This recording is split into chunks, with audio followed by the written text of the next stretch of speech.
That's where we're going. Back in your lives, in your ears, and in my face. Yeah, welcome to another episode of Papa G's House. Before we go anywhere, thanks to everybody who's been tuning in. I see there's a little bit of an uptick in the views and the comments and the engagement and stuff. So thank you all who have tuned in. If you dig the content, subscribe, hit that notification bell, and follow Gareth PGH. And with saying that, my trusty co-host, Arthur Carlos Diego Pereira III, and also on Instagram under that full name. Username. Yeah. What's up, dude? Jeez, man. What a hectic last 2 weeks it has been. Yeah, and we had a little bit of a break. We did have a little bit of a break, yeah. But don't fret. It's not going to happen all the time. Well, it's not going to happen all the time. Not all the time. Yeah. Sometimes. You're in there, maybe. Hey, listen, we're human. And we have full-time jobs, so we can't help but not every now and again have a little bit of a break just to gather our thoughts. And there she's starting awesome. Her nonsense with Anton there. So without further ado, let's introduce our guest. We've got Anton Marshall, who is a musician from Cape Town. He's produced a number of projects, but is currently working on a project that, for a while now, called Eracode. What's up, dude? Thank you so much for joining the show. Thanks for the invitation. It's a great honor to be here. Yeah, man. It's awesome to have you. First thing is because I know you guys, and that's Rogue, obviously. Yeah, and butthole. Yeah. Yes, that was a great ending to the last, what was it, last episode of the episode before? It was amazing. Yeah, if you stick around for the end of the episode, you'll always get a little bit of a treat. Well, most of the time. So tell me, I want to know how you guys know each other, because obviously this is the connection. I'm meeting you for the first time. I've been familiar with your music. Obviously, Art has shared a lot of the tunes with me. More recently, Elliptical and Space in Your Car. Yeah. So how do you guys know each other? Let's start with Anton. How do you know this guy? Okay. A long time ago, I'm thinking possibly in the 17th century, we were playing in two separate bands in Cape Town. I think at the time Art was playing, when I first met him, was in My Latest Ex. Yeah, it was. And I was playing in a metal band called Scarlet Host. What? Yeah. With Mike Cubic? No. Before Mike Cubic is wasn't he in Scarlet Mike Host? Cubic's predecessor. Oh, wow. Yeah, I was playing. Okay. Now, wow, this has opened up a whole new can of worms. Yeah, with Dino and Kevin. And we started out back then. I joined when they were still a 5-piece. Lindsay, the vocalist of Moment of Clarity. He was the vocalist for Scarlet Host back then as well.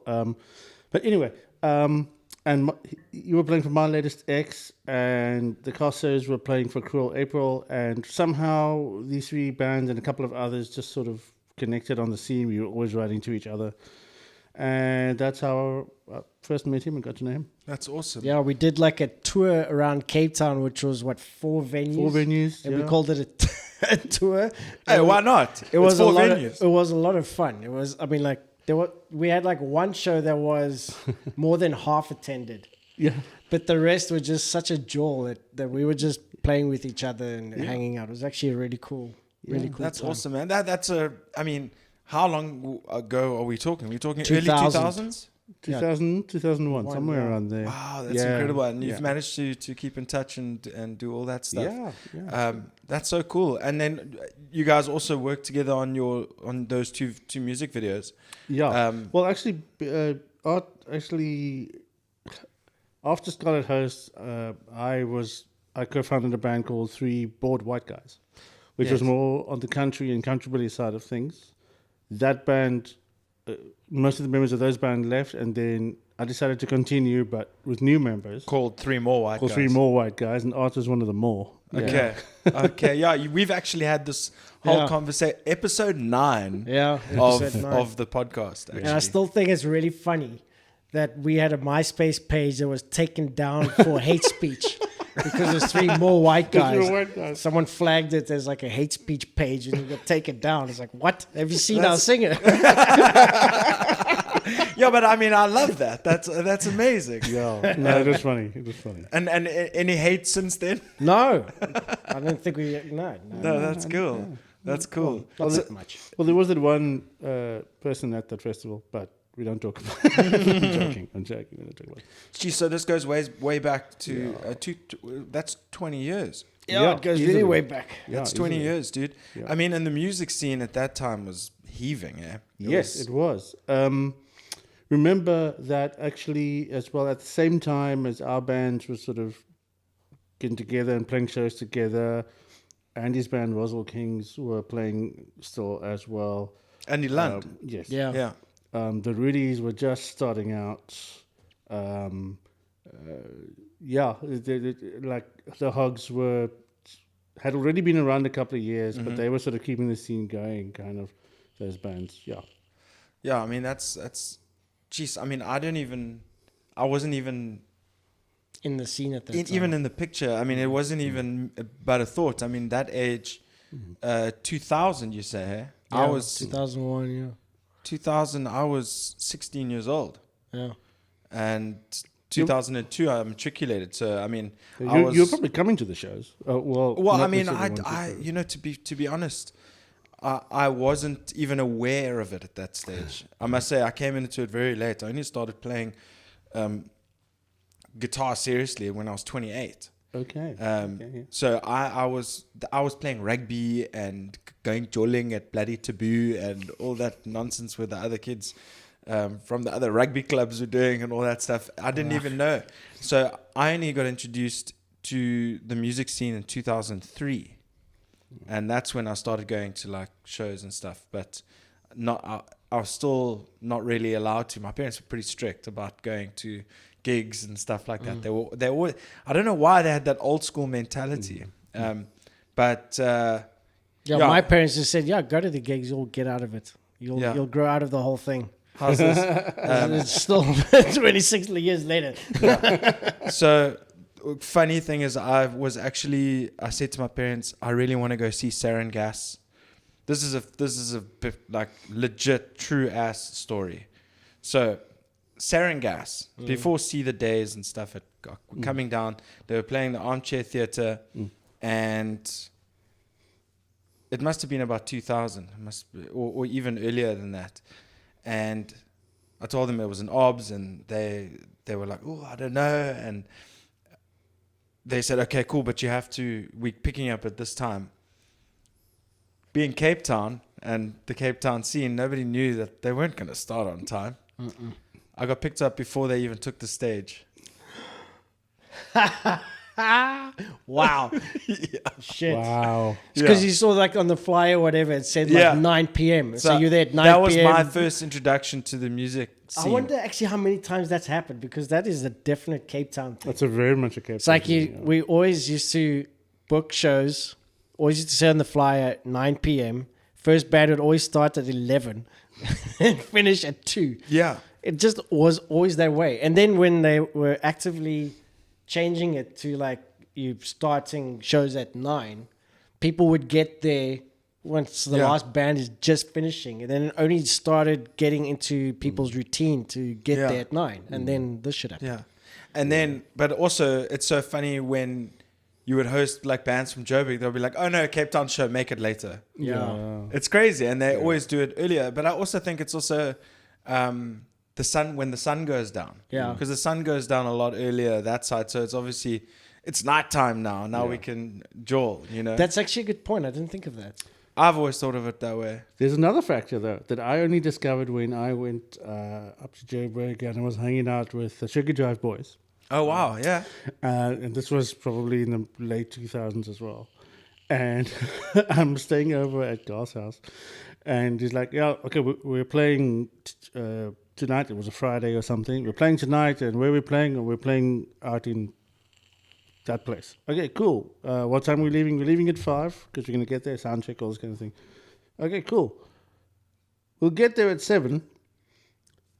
And then I realized that in Johannesburg or in the north, driving for an hour and a half to get your place is no big deal. Yeah. So you play earlier, but you're still driving for 2 hours. Yeah, after. driving also 40 another minutes good means point. nothing to them, hey? Yeah. I'm like, gotta go to Bloberg, gotta get my passport out. Yeah, You know? that's actually another good. That's Yeah. two good points. I Holy know. shit, those are two angles They I don't never care thought about of. distance, dude. Yeah. I always thought it's because Cape Town is a bunch of lazy pricks. No, that too. Well, that That's too. the third one.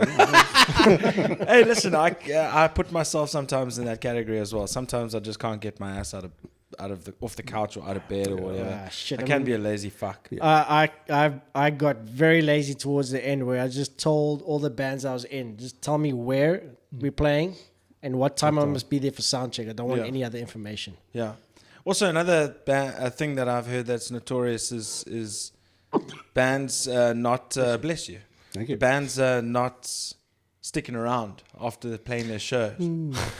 I think you actually, when I first joined the scene, we were introduced, but I liked your vibe that you were so like straightforward, and you're like, I fucking hate it when bands don't stay and I hate don't it stick too. around for that. You know, you've been booked on the show, you support the band that booked you, motherfucker. Yeah. No, I hate it as well. I mean, but like, there was one point, like when you mentioned that, immediately a gig popped up in my head. Yeah, with- don't with mention any VOL. names now, bro. No, I don't remember the names of.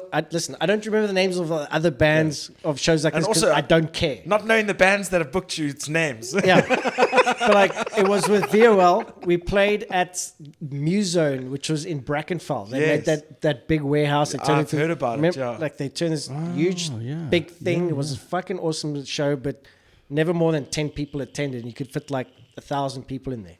So we were we were gonna play, and then like we were watching this one band, and then they were just like, I don't know, they were being a bunch of dicks, and then we played, and then no one was watching us, and we watched them. We were like, okay, and then when that band went on, we all packed our stuff, and we were waiting on the side, and as they finished their first song, said thank you. We did like a march with all our gear just straight through the floor and out the venue. We were like, No, it's crazy, man.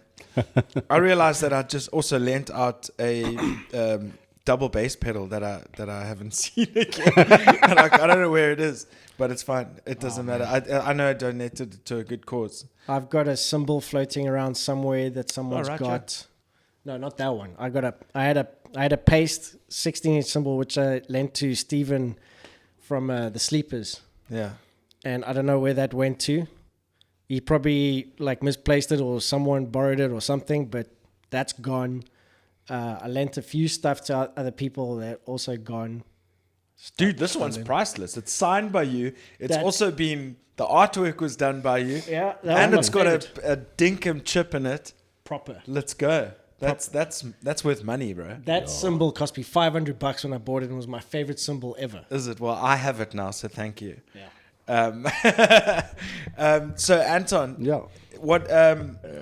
Yeah, I mean, these gig stories are incredible. There's tons, dude. I know. So Especially with this guy. yeah. So what are we even? How do you get into it? I mean, because we were talking about the connection between you guys, and then Yeah. we went off on a bit of tangent. So we played together. I think you probably joined the White Guys in like 2006-ish, late 2006, right? But I'll tell you, like when I've really felt a strong, like proper, when I got into the groove with playing with Art, was when we did the Bob Dylan show. And the reason for that is that you can rehearse with the band and play the odd gig and whatever, but I don't think you really get to know like your fellow player unless you get into a context like that. We were playing 4 nights a week, 4 straight weeks, the same music to an audience. Yeah. In a fairly tightly choreographed show, in the sense that you knew what you were playing when there was, you knew the Well arrangements of the rehearsed, songs, yeah. well rehearsed, and in that space, you just. It's this intangible thing that you have with other players. Once you get to know them well, you start finding the spaces and the gel and all that kind of thing. And after that, I've always loved playing with Art because we seem to just have this intuition about where each other's going for any particular thing. And then, since then, I don't think there's ever been a long space of time where we've not actually played in the same project. Because you play in Eracode as well, right? or I- you will I- when you play live or whatever. I did a few experiments because like it's mostly mostly a solo thing for him. No, for sure. I mean, I watched your one video that said why I created this channel, and we'll get into all of that like a little bit later.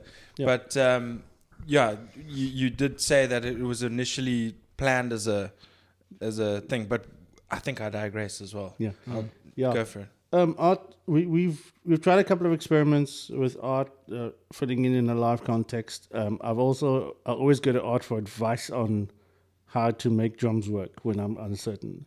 Like what would happen here? What would we do? How does a drummer prefer to approach this? That type of thing. Cool. So yeah, he's invaluable that way. Yeah, we experimented with live, and he's taking it like very much of like a chalkboard of just like chucking on ideas and figuring out what works. So I just played a few shows with him. It can work, it doesn't work, but the thing is, he doesn't need any tinsel. His song's actually really good. No, for sure. I mean, that's actually, I remember where my point was coming from. In the video, you said you did a couple of open mic nights just to see how you could apply it in that context. Yeah. That's what I was thinking of. And then I was like, what am I talking about? I can't remember. But yeah, that's awesome. So you've guys have always kind of worked together for the most part, eh? Yeah, I would say so. Yeah. My favorite drummer to play for. So whenever he's asked, I've said, not a chance. And then whenever I've asked, he said, yeah, okay. Yeah. So then another thing is we talk about Scarlet Host and stuff like that. And then now listen to Eracode. It's obviously it's less of the heavier persuasion. Yeah. And then it's further removed from 3-board and 3 more white guys. Yeah. How did you get from like doing metal stuff to... I'm an 80s kid, okay? So when I was coming into music sensibility, music was all about experimentation with new instruments like synthesizers and electronics and that type of stuff. Also, it was a prime era for new wave and dark wave and goth and that type of thing, and all those kinds of music. All of that sort of sits in me primarily. That's my foundation music, if you want to call it that. I got into Scarlet House by accident because Lindsay and I were in high school together.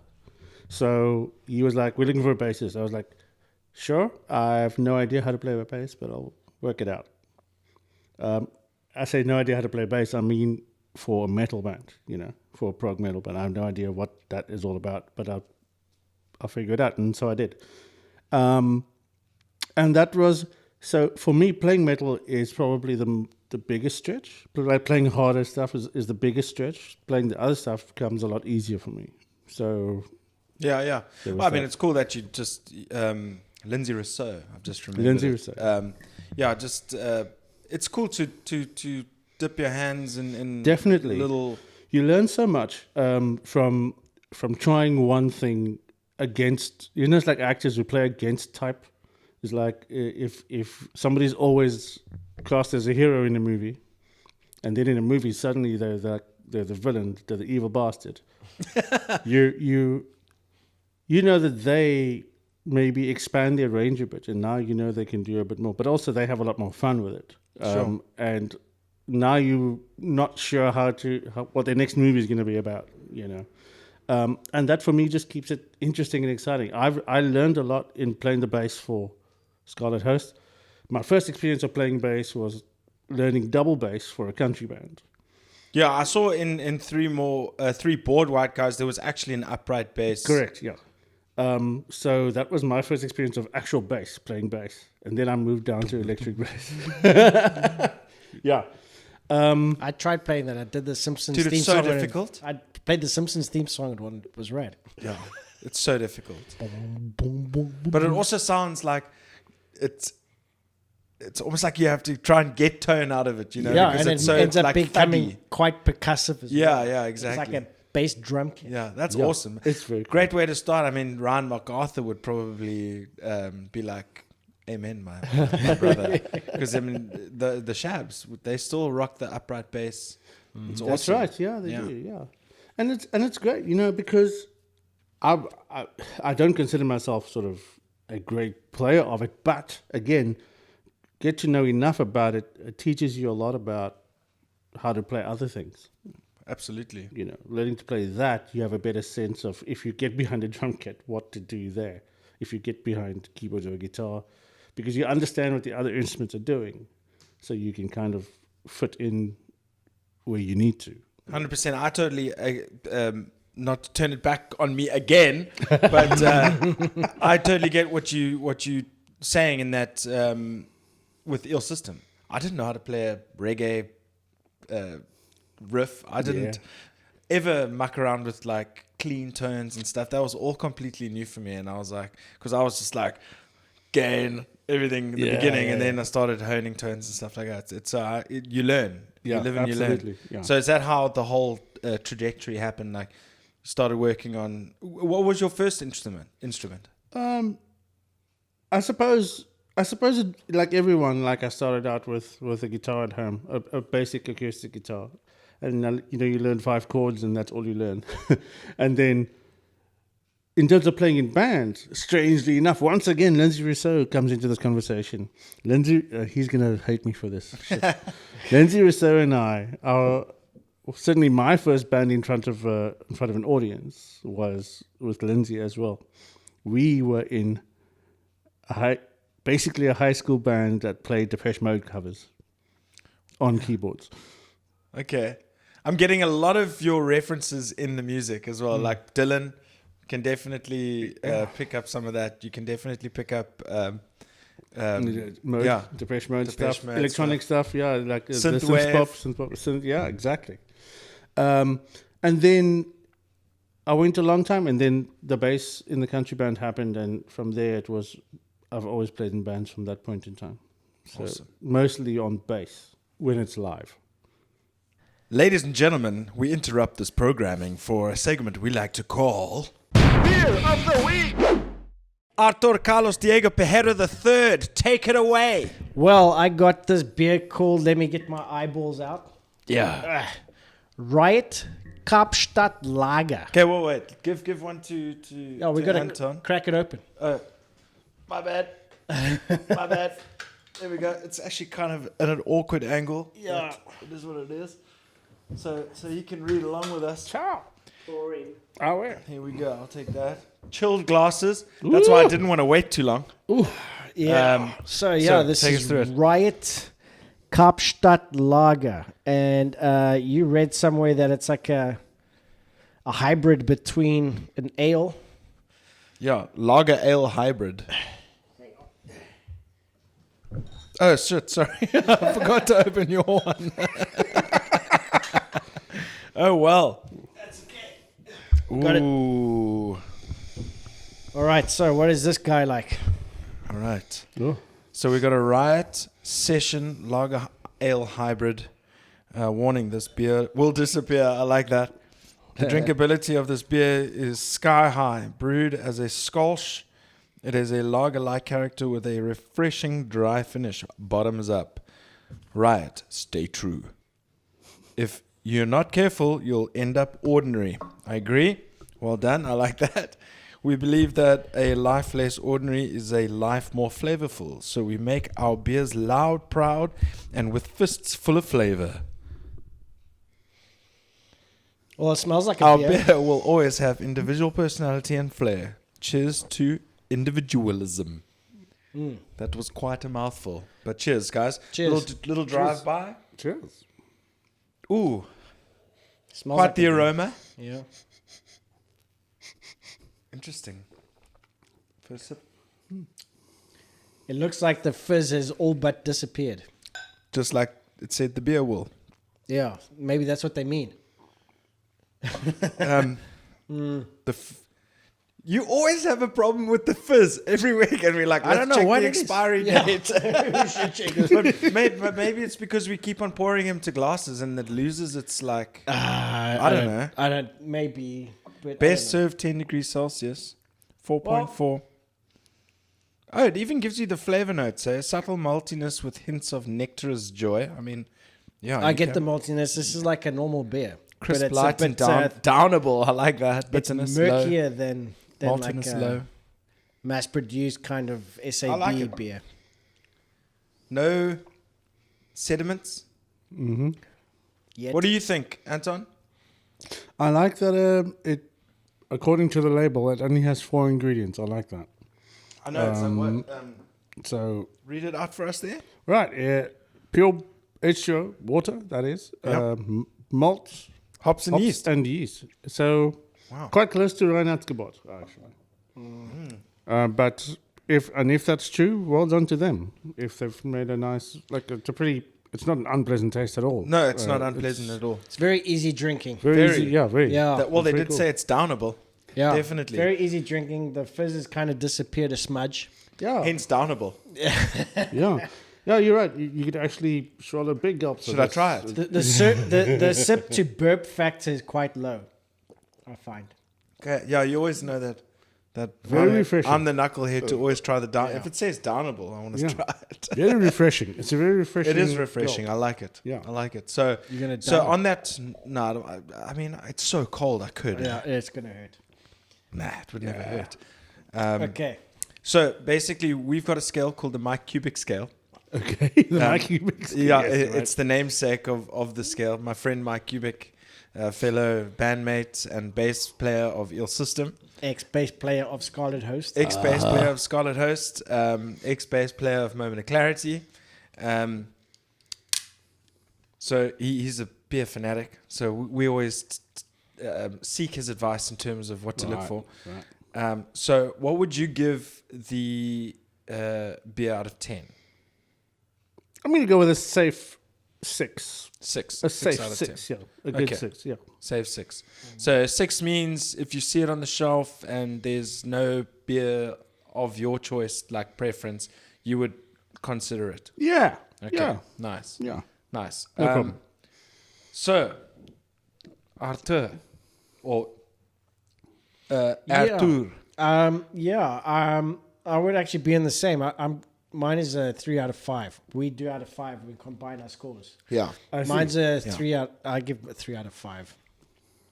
It's like it's really nice, but it's nothing like take my pants off, a jacket, or Yeah. throw it in Shout the out trash. Sum 41 or Blink 182. Blink-182. It has lost quite a lot of fizz in there, though. I know, that disappoints me a little bit. Yeah, I'm gonna have to drop it to 2.5. Out of principle. Yeah, and we've been pretty candid. No, and I'm pretty, keeping it at 3. I'm keeping it Yeah, at 3. we've been pretty candid with and we're trying to keep it as honest as possible. Yeah. I think nothing's beaten that Peacock Ale. I think I don't know what was it, that ale that we had last time. We must just check. Yeah. We'll check on our little spreadsheet. That was good.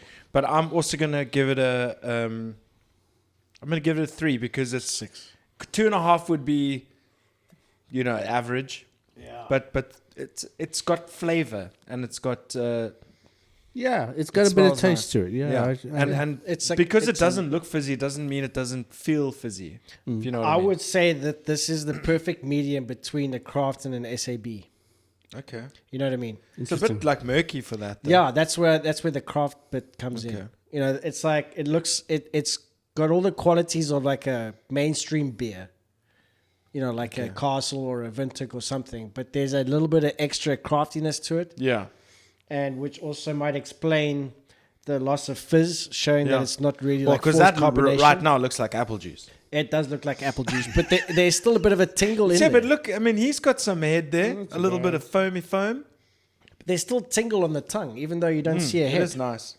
But Anyway, yeah, so 6 out of 10. on that note, and we don't plan these things to give the same score. Yeah. So, but what that means is we're on the same page. So, a solid 6 out of 10 on the Mike Cubic scale. Yeah. And if you want to go check it out, it's definitely it's not something we wouldn't recommend. No, So check it out. If someone wants like an entry level kind of Yeah. craft experience, Yeah, I not would a say sponsor. start off with this is a good point. I to think make. it's that's There well we put. go. It's if you're not used to craft, Yeah. it's a good way to get into it. We support independent breweries. Hell yeah. Yes. Absolutely. But let's go back to what we were talking about earlier Yeah. because we did interrupt the programming for Beer of the Week because we were thirsty. you were talking. We were talking about like the gig scene, and then we were getting into. Double bass. Yeah, double bass, and how we learned the instrument, and then how you progressed, and now we're at Eracode. Yeah. Is Eracode currently the only project you're working on? Aside from the odd white guys activity, which actually hadn't happened for almost a year and a bit, up until now. For the next couple of months, we're looking for 1 or 2 more shows because one of the guys is leaving. And we just want to get... you're going to some Middlesbrough or Matroosburg or... We've just been to Mauriceburg. Okay, yeah. And on Friday, we're off to Stanford. Okay. Past Manis. So... Okay, so you've actually got quite a busy... busy for now, for this time, schedule. Yeah, actually. And then we're supposed to go back to... Eracode is supposed to go back to Stanford in January. Mm-hmm. So, yeah, it's actually quite... Now that I'm thinking about it, we've actually done quite a bit over the last... month and over the next month as well. Nice. Yeah, because Frank is immigrating with his wife to Canada. I think in June. You said something like June. Yeah, in June. So we're trying Frank to is squeeze. a lucky guy. We're trying to squeeze in as much as we can before he goes. I mean, I know you'll miss him and all, but like, jeez, Frank, I want to be you right now, dude. He told us that we must come visit him in Canada, dude. And please, can I come? But dude, check this out. Yeah. He says I'll like play the tambourine in the town where he's going. I don't know where it is. There's like a bar that we can play. So we're like, cool. We'll organize a gig there, but we'll also organize this whole social media campaign of the 3 More White Guys North American tour. Wow, okay, cool. So we have like a poster with all these dates all around North America, and they're all sold out. And then like we just keep pushing these sold out shows, fake pictures, and then we say like we have one slot. We have got one bonus show at this place. Tickets are available now. Come, I reckon it will work. I'll be your video guy. I'll be your video guy, and I'll edit and upload videos daily for you on tour. Hey man, there we go. How's that? For free. I'll pay for my own ticket, everything. I'd love for that to happen. Can these oaks handle my partyness? I reckon they can. Yeah. Nice. Yeah, I can do it. No. It's like a party. It's like a party. Yeah. No, for sure. That sounds awesome. So you really have that's going to be a plan coming. Well, that's something we were like joking about, but it is something that we'd want to do, is to go up and go visit him there, because he's like a brother, No, and then sure. why not have a show there? Yeah, dude, that sounds awesome. And we would play more of our country rock stuff as well, which is quite big in that side. So they'll probably gravitate towards that a lot as well. That sounds awesome, dude. Yeah. That's so cool. Yeah. So we won't play Surfing Bird though. No. No. He's so sick of that. No. He's like with 3 bored white guys. When they were playing, they packed out places, and it was like a huge party band, but like country billy stuff. And every show they played Surfing Bird at the end, like every single show. And then with 3 More White Guys, we played Surfing Bird at the end of every single show. I mean, and then these last couple of shows, he puts in the set list. It's like, yeah, there's all the songs. Next message, bold. We are not fucking playing Surfing Bird. Hey, listen, you can get over songs, eh? Yeah, 18 years of playing that shit. No. Yeah, no, I feel you. No. I feel you. But you can, I mean, you can always just put your different spin on it, eh? We did actually. Yeah. We did put a spin on it. It's rad. I've got a little clip on my YouTube channel of us playing Surfing Bird. Oh, you do? Yeah. It was from my brother behind me with his phone. Okay. Just recorded a clip, but it's rad. You basically just see the backs of us. Okay. It was at that place in Camps Bay. Oh, that little tiny bar. Oh, yeah. Yeah, I mean, how do you guys find these places to gig? I mean, like, because in terms of venues right now, specifically, I mean, you say Stanford, and you're talking about Mauriceburg and stuff like that. I mean, you must have some dank network of places to go play, because it's, as far as I'm concerned, there's nothing. Here's another story that throws back to the day. Mauriceburg happened because at that place that we played happens to be owned and run by a couple, and the guy is an ex-guitarist for 3 Chord Theory, who used to also play on the circuit in Cape Town. And we know him from that space. And he was like, he's been after me for about a year, guys, come down to my venue, guys, and come and play. But of course, with lockdown and all that kind of stuff. For sure. And so we have found the opportunity and we went. Stanford is a different story. Stanford is the bar there is run by my old football boss, the manager of my football team that I used to play for, or I still play for. And he's running a bar out there, and he's been trying to get the white guys out there because Steve also used to play for him. The white guys out there for 2 or 3 years now, and now seems to be the time. So Amazing. the place to go, in my view, screw Cape Town. Cape Town's venue owners are full of shit. Cape Town's venues Not are that full there of are shit. anymore. Yeah. Cape Not Town's at the moment, venues, yeah. those that remain, are full of shit. Go out of town, man. Play a show in a small town somewhere. You'll have a much better time. You know, I mean, I never really had, I maybe came much later on. I was never involved in the bookings and stuff. So I didn't really see that side of things. I just enjoyed playing the shows, but I can imagine it to be with organizers, supposedly, like the people organizing the show, not so much the venue owners. Well, yeah, promoters. I would say, Promoters, yeah. But yeah, when we went to J-Bay, it was like the next best thing to bubblegum, and they didn't even have a stage at the time. And we were like, this is so much fun. Yeah. You know, to go to a small town, people don't experience the I've music. been They don't lucky, get treated to that very often. I've been lucky that way that I've played lots of shows around the country, but I wasn't involved whatsoever with the organization thereof. Yeah, me too. I refused. I was like, yes. Well, I mean, I didn't think I had a really long enough tenure to even It's like World War II outside. have an opinion on it, because I mean, geez, 2014 to 2021. I mean, I suppose that's long. I enough. burnt myself out with organizing shows for 2 shows. Papa Jesus and No. No, the one was my 30th birthday, where I stole an idea from Dylan, three chord theory. He had a birthday gig and he just played covers with his mates. So I stole his idea and did a birthday gig where I played covers with all my mates. But I had like everyone from like Hogs and Taxi Violence and everyone there. I He remember that played show. everyone. I remember that show. It was Amazing. like huge fucking names. Like That's there were awesome. some people there that I asked that they were just unavailable, you know, and they were like big draw cards. But I anyways, just wish I was around in this organizing era. that show was a nightmare because I organized everything. I paid for everything. I paid for every practice. I had everyone come in. Man, and if do you- that show, if and you- then I didn't organize another one, which was just 5 of my existing bands. And that was also. I was like, those 2 shows I put on, they were fucking events. Never again. I'm done. You were going to say something, but before you say something, let's all just take a moment of appreciation for Art's Swellendam Municipality cap. I mean, it's clearly a DA cap because it's bright blue.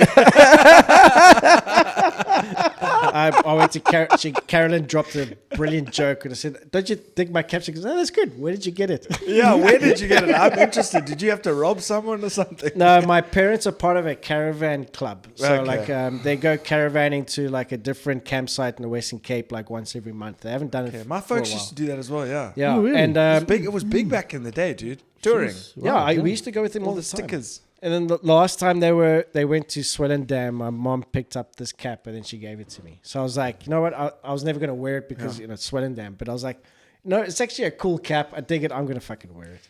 Yeah, it's crazy. I mean, I did some work years ago and I was like, you know, where they used to have like Earth Dance and the first Ram Fests at Shit. Necky's. Yes. And just before Necky's on the right, there's Worcester Yacht Club. Yes.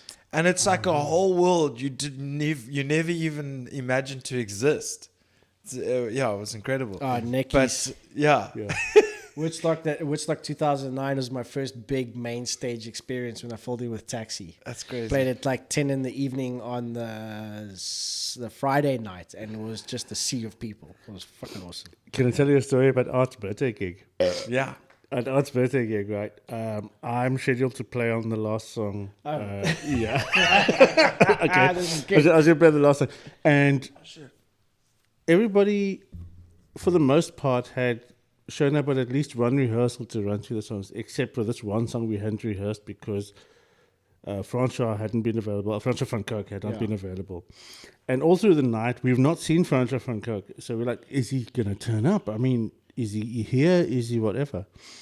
we were backstage and everybody's like running through the show and we're getting our stuff together. And last song, crap, nobody's seen him. We're just gonna go on and I even said, guys, I'll have to sing the lyrics. yeah. and we start playing, and as we start playing, we're like, okay, Art, it's up to you. And as we approaching that first verse, Francois falls onto the stage from the front.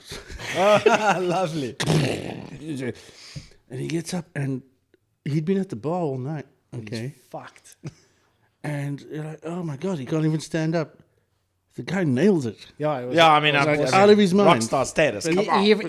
Even towards the end, the last two verses he did in Afrikaans. Well, I mean, it is his first language. Yeah, but like he Yeah, but he he's took the sharp. time to learn Yeah, in Afrikaans yeah, and yeah. he did in Afrikaans, and it was awesome. It was actually my favorite song of the night. It was So great. okay, so you shared the stage with the likes of and all that kind of stuff. That's what I Dude, mean. I mean, like dude, Francois and I go way back. Francois and Vaynant used to sound engineer for us when we played at the Purple Turtle. Yeah, Wow. I mean, that's where they were always in bands as well. Yeah. yeah. But before Fuck Off Politica actually premiered, they were friends on the scene, like everybody else. amazing. Yeah, my latest ex played with them when they were called New World Inside. New World Inside. Yeah. Okay. And it was a mixture between was it Fungi? I can't remember. There was a bunch of bands that formed New World Inside, and it was Vaynant and Francois. Okay. Francois was playing bass. Jeez, yeah, see, this is history that is Yeah. completely. I've never heard of it. So this is like education right now. Yeah. That's amazing. Dude, I mean, it's just, dude, over the years, there's just been so much stuff that I've been involved in, so much stuff that he's been involved in. I mean, the people that he rattles off in conversation, it's like, you know that person? It's like, Yeah. what? Yeah. Yeah, it was actually, to be honest with you, I think it was Jared. I'm not sure if it was Jared. I think it was Jared. Where I was like, oh, no, we've got Anton Marshall on the show on Monday. And he's like, oh, wow, I haven't seen him in years. Yeah, And I was Jared used to do sound as well. Yeah. Yeah. I honestly don't know where that where that comes from. I'm just, for me, I've always just been around the band scene. I know everybody who's in the band scene. Everybody knows everybody else. Maybe it was just a thing of its time, because I got the feeling that at that time we were all hanging around together. There was a good vibe between bands. Yeah. I think bands enjoyed working with each other and they enjoyed doing shows together. Maybe because there was also a budding scene at the time. Yeah, the scene was vibrant. Yeah. You know, people were out every weekend and they'd run into each other all the time, and you got to know each other. You know,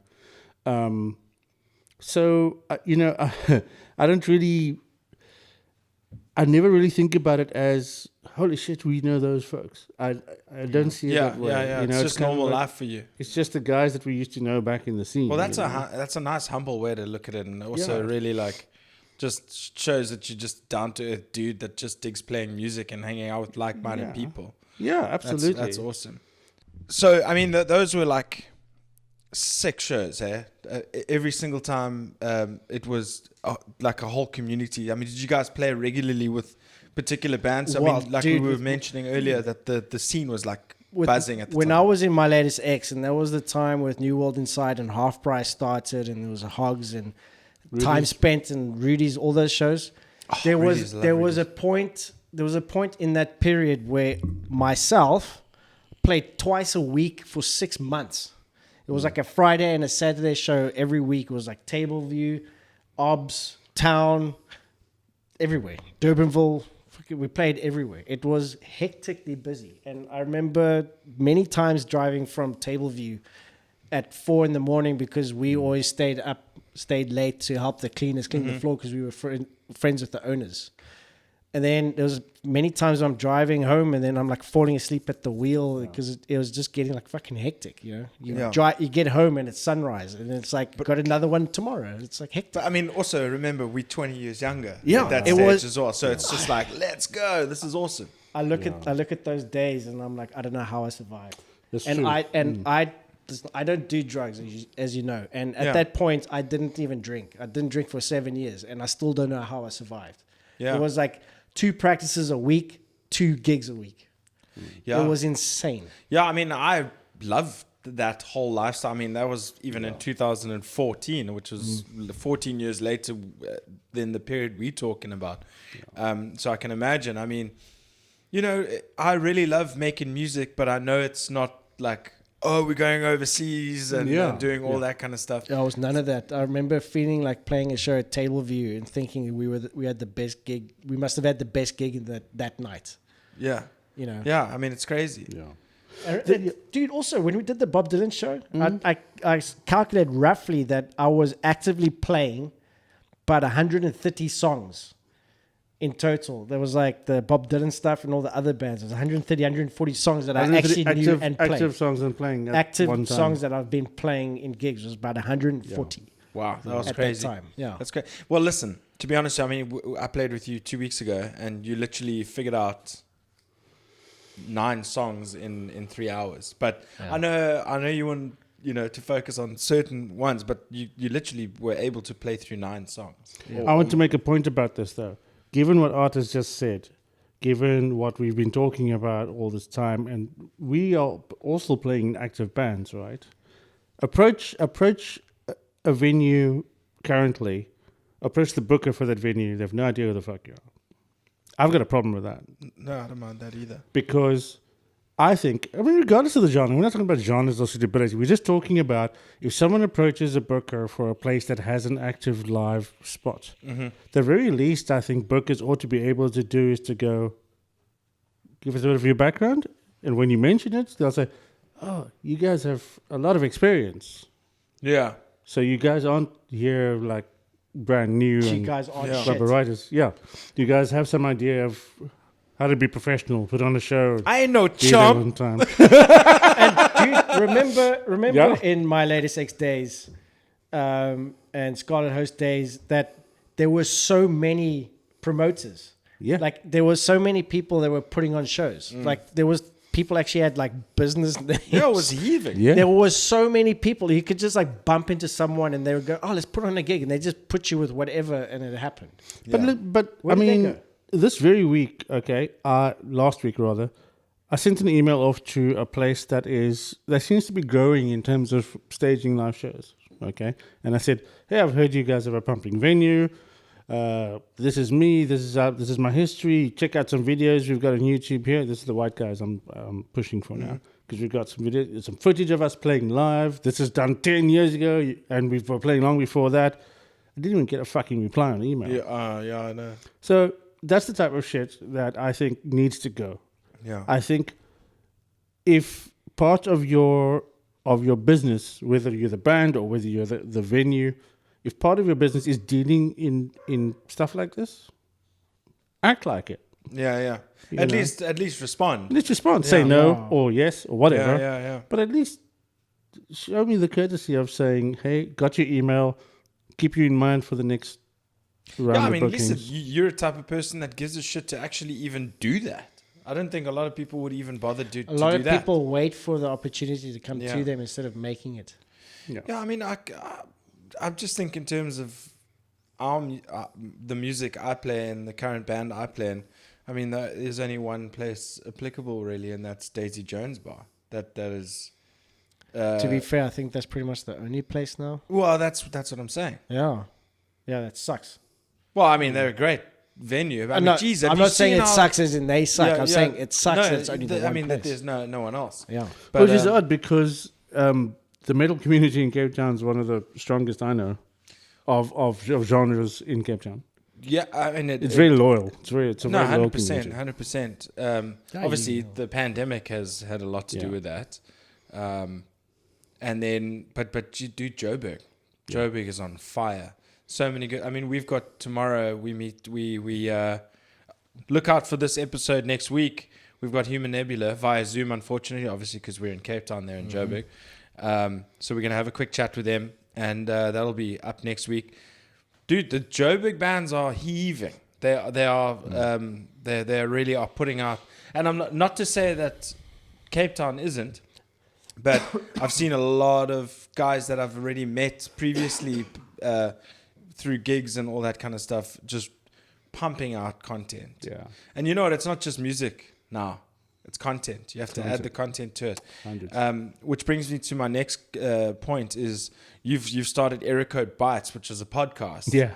And the one clip that I saw earlier today kind of interested me quite a lot when you were talking to your friend. I think his name's David Chislett. Yeah, Dave Chislett. Dave Chislett. Where he said, why do you do this? And your one answer was fear. Mm-hmm. Do you remember that conversation you had with him? Yeah. It was a couple of weeks back now, but yeah, fear. And the whole thing of fear was interesting. Huh? It was. There are two kinds of fear that I think we would face as musicians or writers or whatever. Is that the one fear is, I'm getting on in years now. I had a panic dream about age. I'm like, in 10 years, I'm this age. What have I got to show for it? Besides work and job and money and house, that's all fine. But that's standard. That's what is me? Yeah. What am I leaving here? Like about my own self and expression, and that's what motivated me to get my ass moving on recording my own music, releasing it, and now trying to take it live. Fear. I don't, if I'm not here tomorrow, how will I prove that I was here? The older I get, everything hurts. Exactly. Exactly. Yeah. Everything hurts. Everything just starts hurting. And you're like... just for the reference, that is a song that you've released about 6 months ago. Yes. So check that out as well. Or guys, check out Anton Marshall on YouTube and all that kind of stuff. It's some, and you're gonna get every little bit of flavor there. You're gonna get it, everything. But just going on your point is, I like the way you look at it in that sense. But then also the other thing that I noticed is that you seem like a very methodical person. You're almost like you're a planner. You will go. You will get step 1 covered before you reach step 2.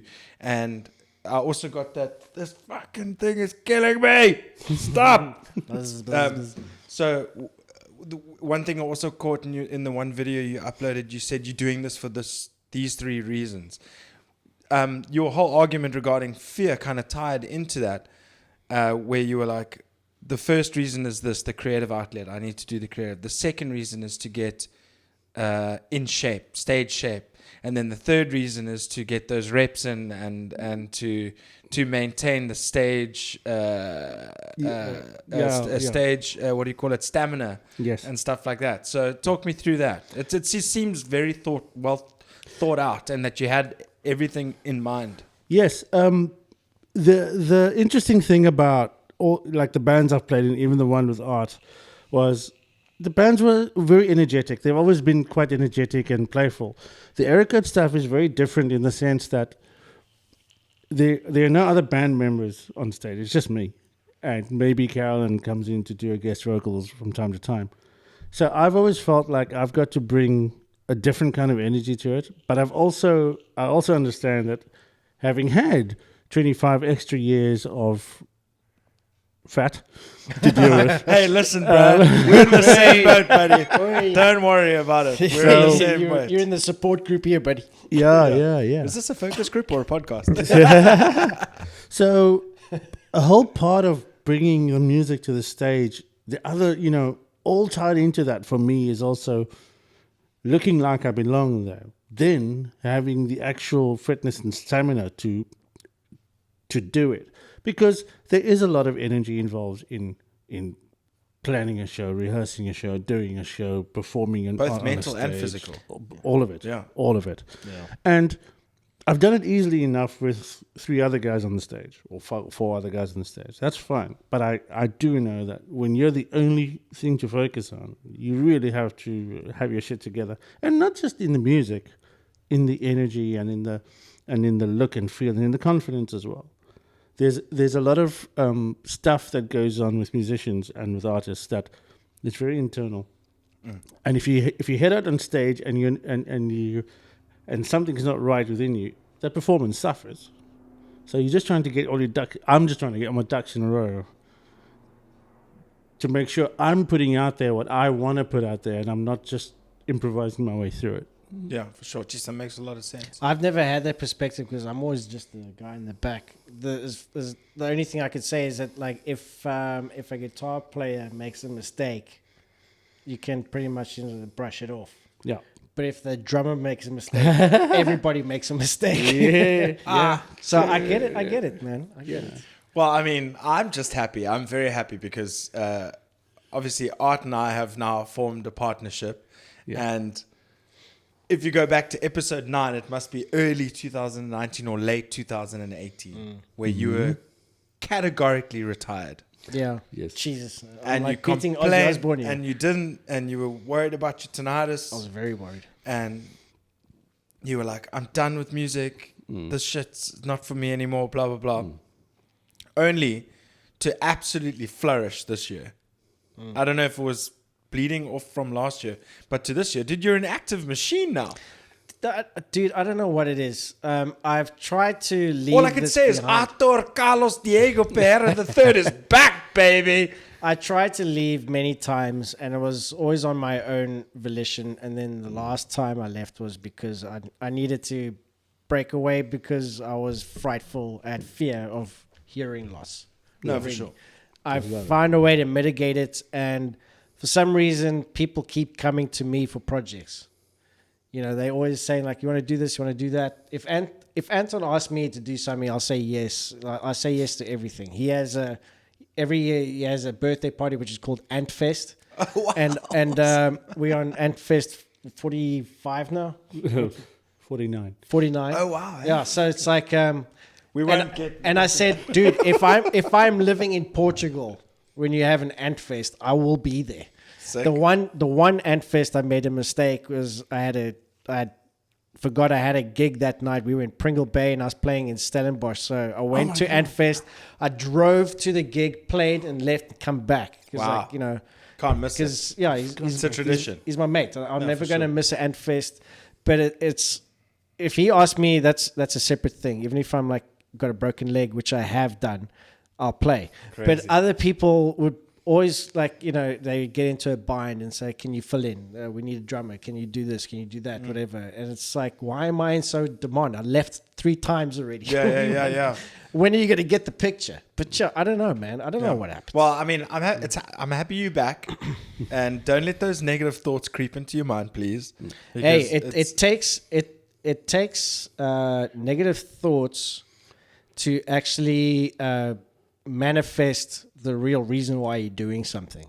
Ooh. You know, it's like you can come up with all the reasons you want to try and be in that space. Yeah. But if there's something that is negative, you have to let that come out to run its course. Sure, you said come. So that I said come. So to run its course, so that if once that whole episode is finished, you know if you made the right decision or if you should go back and try again. Yeah, for sure. So when people say you're just being negative or like you got a negative outlook, it's like it's a process. Yeah, 100%. And also, you got to be happy with yourself and You within have your to, whole psyche. I mean, if for you at that time, at that period of moment, at that time in your life, music was not the answer for you. You had other things to figure out. And then once you get that shit figured out, that's when your creative side comes out and when you can flourish again. And that's pretty much what he's going through. Yeah, 100%. Well, I'm super looking forward to what you've got coming out as well.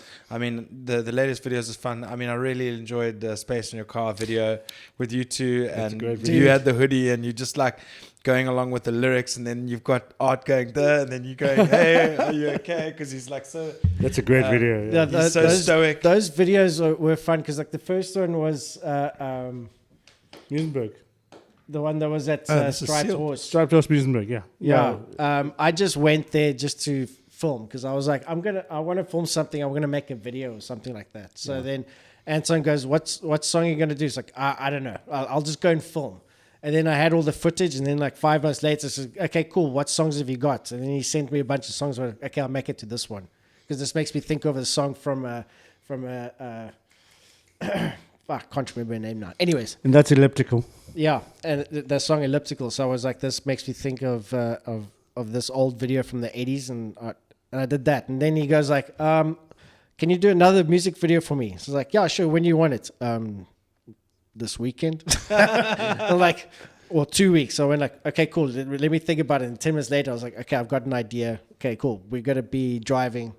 So we're just going to be driving. You know what's the best? You know what's the best thing about it? Like in that case, I sent him the song. Let's do it to this song. Think of a concept. And I very seldom give creative input to the idea. Because he would say, how about this? How about this? Like, do whatever you want. I don't care. Yeah. Because it's the visual aspect of, or the interpretation of the song, I leave to him. I don't know what's going to happen. He's the director. It's his concept. I want him to be the creative person for it. I've made the song. I don't have to deal with how it looks. Yeah. It was fun because I showed the video to a bunch of people that's also trust. Sorry, without Exactly. interrupting you. It's a trust that you got on the person that you're working with. Yeah, I showed the video to a bunch of people at work to ask them what their interpretation was. Someone said that that you were in limbo. Another person said that we were friends that were like not talking. We were in a fight. And then another friend said that you were an apparition and I was going through a crisis and you were a manifestation of my own personal fears. And I said, like, that's great. He's just a ghost in the car. He's not even there. Yeah, I looked at it as introspection. It's like, it looked like you were being introspection, like the divide between the two seats of the car was you were in your own world and you were in your world, especially like when you were in like... Yeah, because he goes in front of my face. Yeah. That's exactly... all I said was like, you're a ghost in the car. That's it. That was and then out of just that tiny idea, people start pulling out all these meanings. But and don't stuff, you think and that's it's the so best rad. thing about putting out visual content that's connected to a song, because people can make their own interpretations of it? Yeah, so I think out of all the music stuff that I've done video-wise, that's my most successful because it's so open-ended to whatever you want to think that it is. I love it. I love it. Cool. I love it. It's great. Yeah. That's cool. I mean, that's fun. And also, you know what the thing is I wanted to bring up is dedication and the effort and what one will go to come and put their product out there. And you got an Eracode, 2000 to 2021 years of Eracode. 1, 2, 3, 4, 5, 6, 7, 8, 9, 10, 11, 12, 13, 14, 15, 16 songs. Are there more copies of this? Yeah, I've got a few left. Yeah, so I mean, and I can always where can people like contact you if they wanted to contact you for your? You can contact me through Papa G's house. Okay, well, we'll point you in the right direction. No, look, am I your booking agent now, bro? What's going on? Look, I mean, you know, if you're desperate for those discs, you know, contact me through the website. Follow me on the YouTube channels, on the Facebook, whatever. Papa G is probably going to put some links on the description here. Eracode.co.za. There's an email there somewhere. Get hold of me. I'm easy to get hold of. Yeah, I mean, it's super cool to it's nice to meet new people that I haven't met, and you know, I'm familiar with your music, but it's now nice to put face to meet you in name, person, etc. Exactly. I mean, Art's always spoken extremely highly of you, Thank I've you, been looking forward to this union. So yeah, check out Eracode everywhere, basically. 21 years, and then so much experience. That's super cool. You're in Stanford. Any shows coming up? Yeah, Stanford this Friday the 10th of December. 3 more white guys in Stanford on Friday night from about you playing that? 6:30. You're going to Stanford? I'm going to Stanford. You guys going to stay over and hit the brewery next day or what? We're coming back the next day. He's staying over. Yeah. Get the most out of it. Why don't you think about coming along on Friday? I've got the folks with my I've got a weird situation on Friday. Stanford on Friday. January 14th, back in Stanford with Eracode this time. So that's going to be interesting. That's the first live show that under the new regime. Nice. I'm putting it Phase 2, so we're going to try something differently. Okay. In May, it looks like we might be going back to Mauriceburg for a little bit of a wine festival. Oh, lovely. And the white guys are going to play on a nice stage there. So that'll be interesting. We'll talk more about that as the time arrives. I bags all the glasses of port. And with Eracode, you're going to do your same vibe. But hit the studio, write some new tunes, get it out there, and then figure out how we're going to apply it live. Yeah. I'm looking at probably a new batch of songs, 5 or 6 songs out early next year. Okay, that's awesome. I've just migrated to Studio One, so I'm just getting my Putting the reps in, eh? Yeah, for sure. I mean, exactly. it's a load of fun. It's a load of fun. Yeah. But also putting the reps in live as well, which is something that I'm like highly.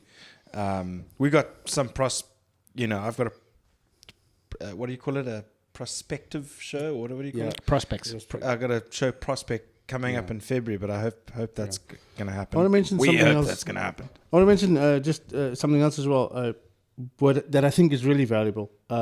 Next year we're picking up the Music Exchange workshops again. Now, for those that don't know, Music Exchange is this program run by an organization called Music Exchange, but it's connected to SAMPRA, and it's all about music education for musicians, music business education for musicians. And over the last couple of months, we did one at each of the Paul Botner's branches here in the Western Cape. Saturday morning, couple of hours discussion. We invite in a couple of artists. We have some experts. The guys talk, they exchange information.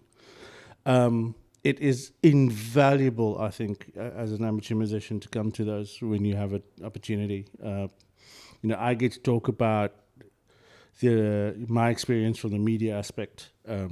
Others get to talk about management, publishing, promotions. Other artists talk about their experience. You can take away so much information and tips from that. I'm talking about the starting out musicians and even the experienced musicians. Come and figure out how to start making money from your music, man. Absolutely. Yeah, like all discussion of best practices as well. Yeah. Yeah, I've got a few inputs with stage management and stage preparedness. Oh, big time. Stuff like that. Yeah. There's always stuff that you only find out once you get thrown in the deep end. About something. First, yeah. I mean, when you drum check for Queen's drummer, that's the experience you got. Yeah. John Taylor. Roger Taylor. Anton, it's been super cool having you on the show, man. Thank you so much. It's been really fun, and there's so much that I didn't know, dude. I mean, there's so many things that we cover. Yeah. And when it comes to a specific person, I don't know, the deeper information, and it's been so cool to be educated by just the history of your musical journey and stuff like that. So thanks so much for joining, and I hope you enjoyed that beer as much as I do. I did. And also I just wanted to mention at the end is that last sip, everything seemed to like sunk down to the bottom because that was a very flavorsome sip. But I'm going to leave it up to you. Do we go to sports? Because I mean that is a long conversation. We can talk sports, but let's try keep it short because Yeah, exactly. But also we got to hit outrageous. So I mean we're running quite long with this episode, so I don't want to. Let's keep it short. Yeah, let's keep it short, dude. Yay, sports. We're going in equal points next week to Yaz. The Yaz Island Grand Prix, some Marina. Crazy incidents, penalties. What are you going to say? Okay, let me ask you this question. Do you follow Formula One at all? Not as much as I used to. Okay, so this is where we apologize to our guests. No problem. Because... Dude, this is only, I think, the second time that's happened. That is the last race. And the two guys fighting for the championship are on equal points going into the last race. So whoever finishes ahead of the other one wins. So it's a proper race now. It's not just a strategic, I got to finish third if he comes first kind of shit. Yeah. It's like, I have to beat this guy. How awesome is that? I'm gonna make a prediction. Okay, wait. So this goes into making it short. Anton, who you got? Hamilton, Verstappen next weekend? I think Hamilton drives Verstappen off the track. So you got DNF times 2. Yeah. Dude, I don't know why I feel like that is exactly what's going to happen. You know what will happen? Yeah. I think Verstappen's still got one more race win than Hamilton does. Yeah. So if they both don't finish and they finish equal points, he wins because he's got more poles as well. Yeah. Yes. Only by 1. 9 and 8, and then... Well, Lewis lost his first World Championship challenge to Kimi Räikkönen by 1 point. Yeah, I know. And then also he beat Felipe Massa in the last By race. 1 as well. point. Yeah.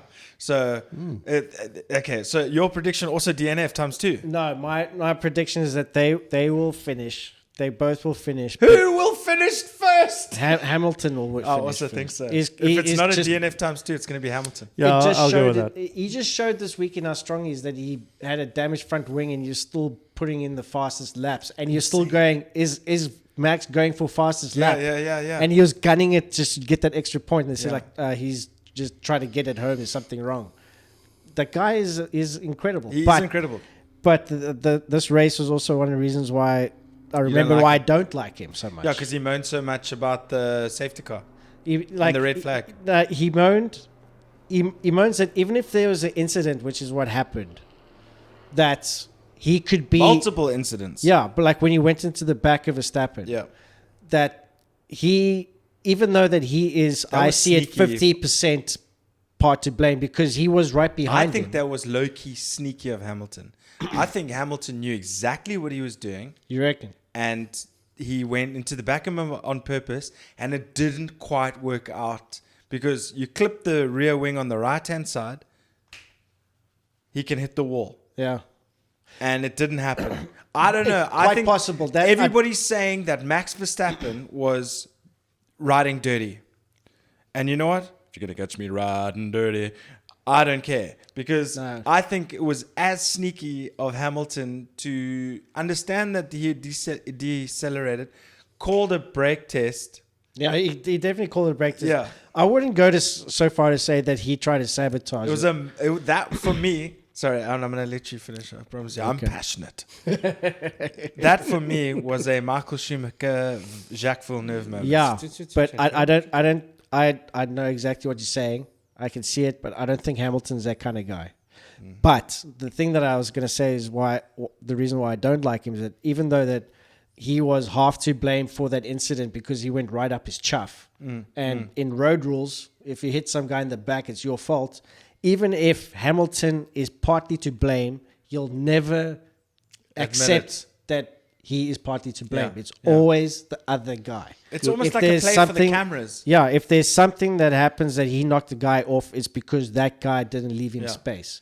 It's always something. And I told you before, when he crashed Verstappen off in Silverstone, that same thing happened to him when he was the guy that crashed off. Yeah. And he was saying that the other guy went into him after he left him so much space, but it wasn't exactly the same positioning, and yet he goes like, he didn't leave me space. It's like, what is it? Yeah. And then when Verstappen let him pass and then he got him under DRS, he would have complained about that if he did not do the same thing years before. 100%. That's why I don't like him. And He makes up his own rules.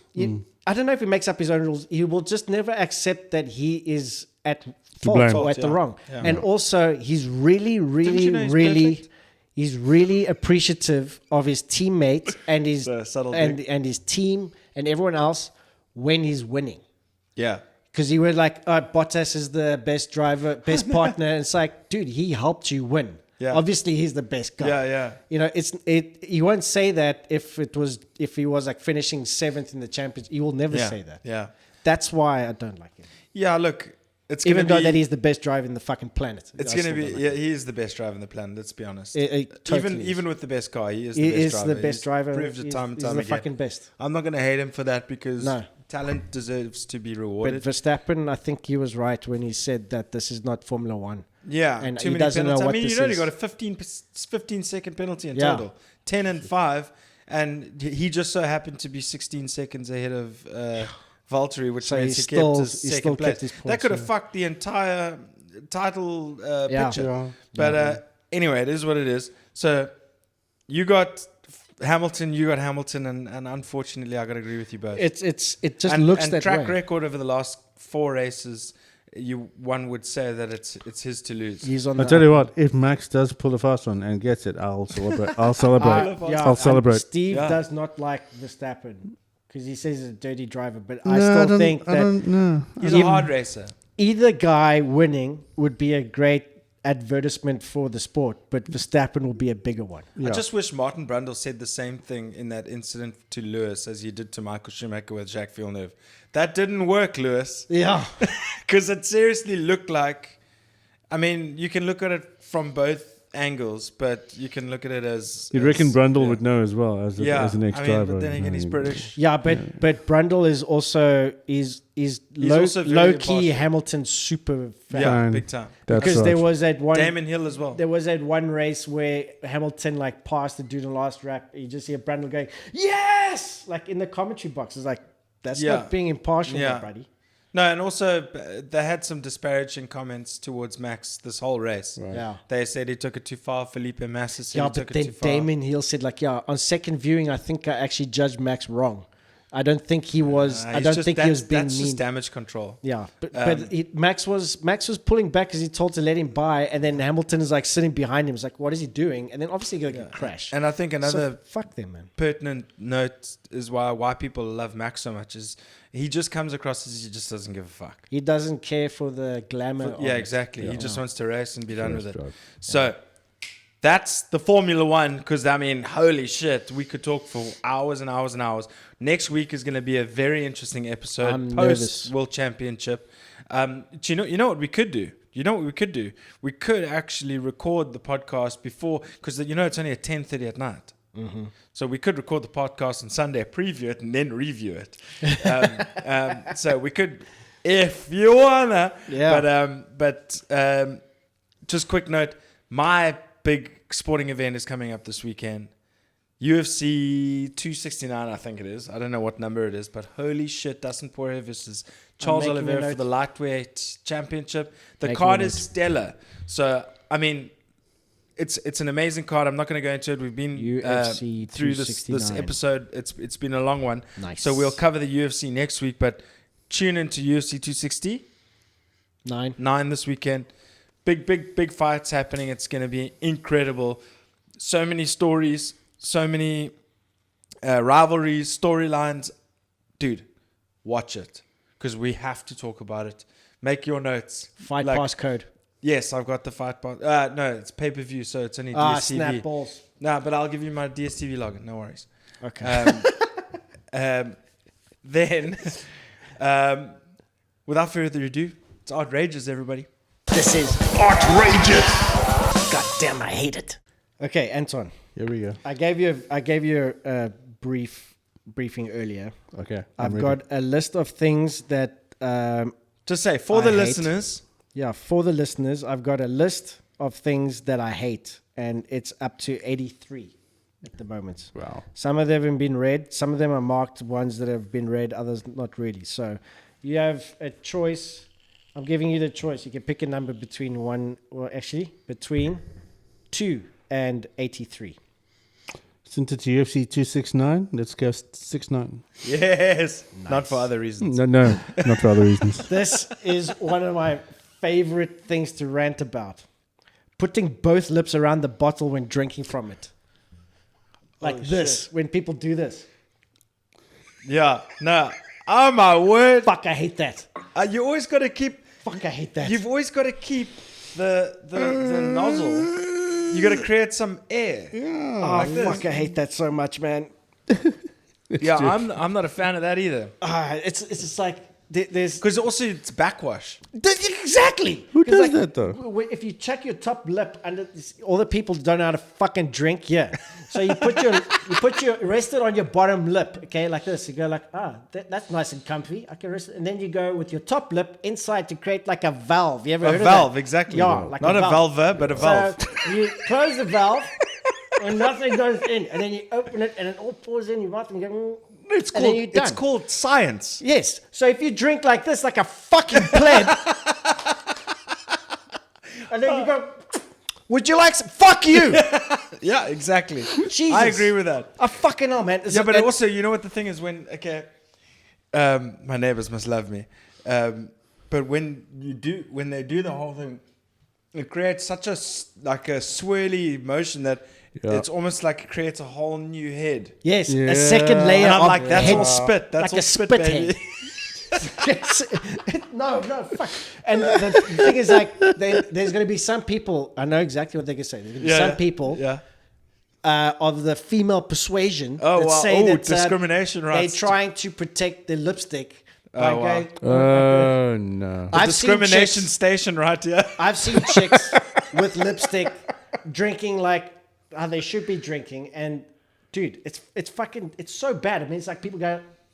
Yeah, I mean, like get you might it. as well drink like this. Dude, stop doing it. It's making me feel uncomfortable. You might as well drink like that. Fucking Well, Neanderthals. there we go. Okay, so everybody, as per Art's instruction in future, Yeah. please do not Don't do put that. both lips over the bottle because he will rage like Just a motherfucker. Fucking velvet. Just like a valve. Just like Yeah, there we go. Just let the air through so it can make its way. Am I wrong in my my opinion? Yeah, Anton. Hey, listen, he's not surprised. He's known you for I'm 21 ready years. for 21 years. No, you're not wrong, Art. No, you're not wrong. No, that's Exactly. good. But to rage you that hard, I don't know. No, dude. It I gotta drives side me, with drives the me with the fucking mouth nuts. drinkers. On No, that because one. I yes, it drives You know me what you nuts. are wrong about? What? Blade Runner. Shut up. Oh shit! I, We're not going. I am not wrong about Blade Runner. Ridley We'll be back fucking next Scott week. is wrong about Blade Runner. We'll be back next week. Ladies and gentlemen, we've gone off the rails. That's amazing. What a way to end the show. What a way to end the show. I got you. I mean, that's amazing. Anton Marshall, Thanks thank you so very much much, for guys. joining us, man. It's been so awesome to have you. It's a deep Art, honor. calm the fuck down. That's amazing. Just if I had to see him do the suckle, Yeah, it's amazing, dude. Kevin does that. But yeah, that's why we stick around for Outrageous. Thank you, everybody, for sticking around till this part of the show. It's been so awesome to have Anton here. Always a fun time having people in studio. It brings a different dynamic, dude. It's so nice to have people around every now and again. We must have you again because there's so many stories that we still have to touch on. Anytime. Hey, listen, we've anytime. already discussed this off camera. You're down the road, dude. Yeah, we're absolutely. we're in the same area. No, So no. whenever it's like Jared. Whenever Jared's, whenever he's available, bring him on down. I'm down. Let's do it. It's been really fun to have you. Absolutely. But ladies and gentlemen, I think that's the show. We've gone super long tonight so as for Anton Marshall, Arthur Carlos Diego Pereira III, Swellendam Municipality, DA, myself, Gareth. This is Papa G's House, episode 106. I don't know. 106. Brilliant. It's been a great one. Until then, we say peace. I don't wanna go anywhere else. I wanna go to Papa Jesus. Yeah, that's where we're going.